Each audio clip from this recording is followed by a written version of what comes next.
Hey guys, welcome back to the channel. In this episode, the Forester will start. Stay tuned. Alright guys, so it's now Thursday night and Wednesday night I was doing some of the stuff in the previous episode. I came out and I didn't even think about it. I just turned the key over and it started. So here is the clip of this running. Alright boys, we got it going. I think this V-band is a little loose. Oil pressure. That shouldn't be showing anything. There's nothing connected to it. That's very odd. The AEM gauge.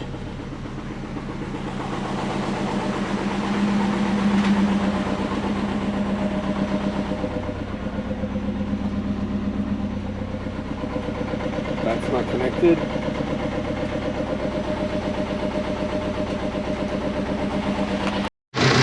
That noise you can hear? It's the cooler pump, guys. It's alright.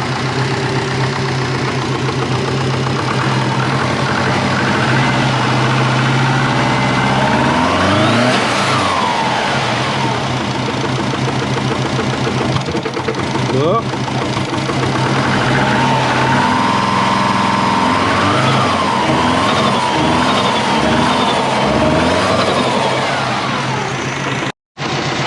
Alright, so can't see any leaks. Oh, it's sitting on the bottom. Oh, that's why. A little. Alright guys, we're gonna come back tomorrow with more of the twin turbo pods. I'm glad I got it done tonight.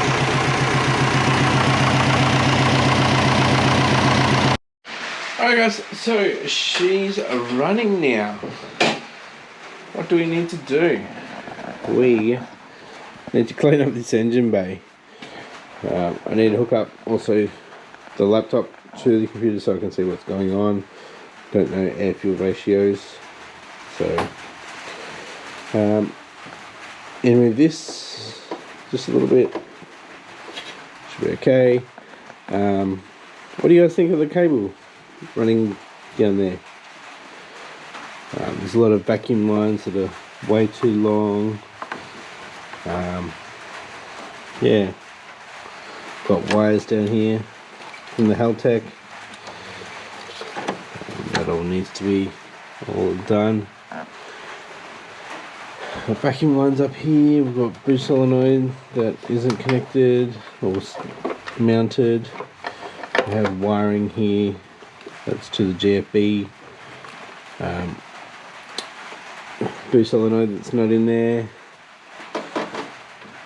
But a bit of work to do on this engine bay still.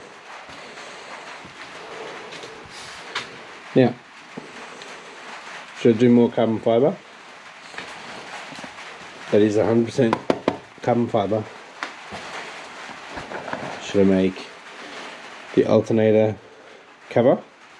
I think the one from the XT fits this, so maybe I could use that as a mould and make one. Make up a air box. You think I should have a big dose pipe? I should have a filter on it. Alright guys, what do you reckon? Just a big dose pipe.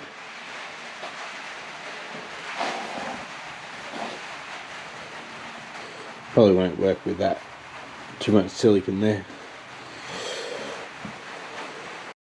Alright, so we need to make some heat shields for this wastegate, and we need to get a dump pipe for it, a screwing pipe. Make sure it's not going to make anything hot. So, nice big shield. Yeah. Obviously I can't weld anything yet with aluminium, so I'm gonna have to bend it and bolt it and do everything else that I can to make this right. Might have to relocate wiring loom up a bit higher so it's not sitting down so low. Yeah. Have heat prevention. We'll end up wrapping that. Yeah, maybe make a heat shield for it. Not sure just yet.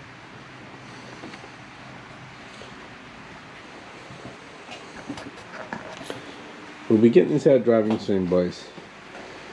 Maybe give me a few weeks to get everything sorted and driving again. Alright guys, I'm back. It's Friday night now. Pretty late. Been busy, you know, just life stuff, family stuff. Alright, so I need some opinions. I am not running the AEM O2 sensor anymore. Let me get some light. Right, so no O2 sensor in the downpipe.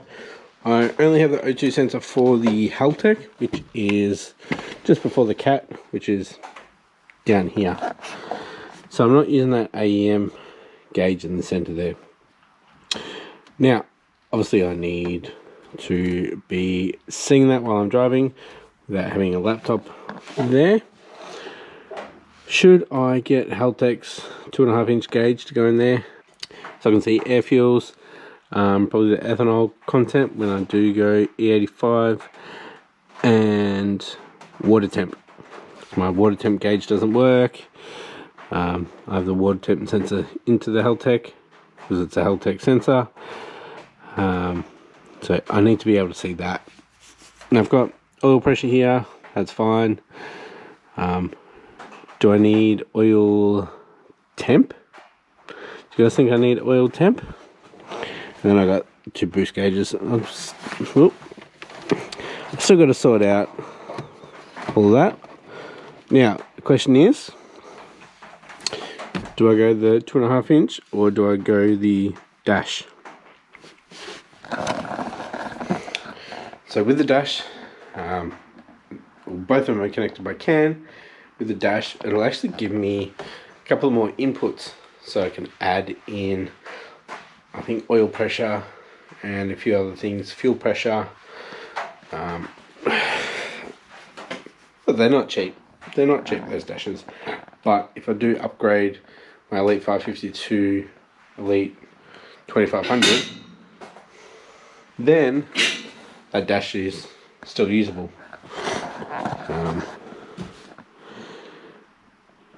I don't know. Do you think I should go the Haltech dash?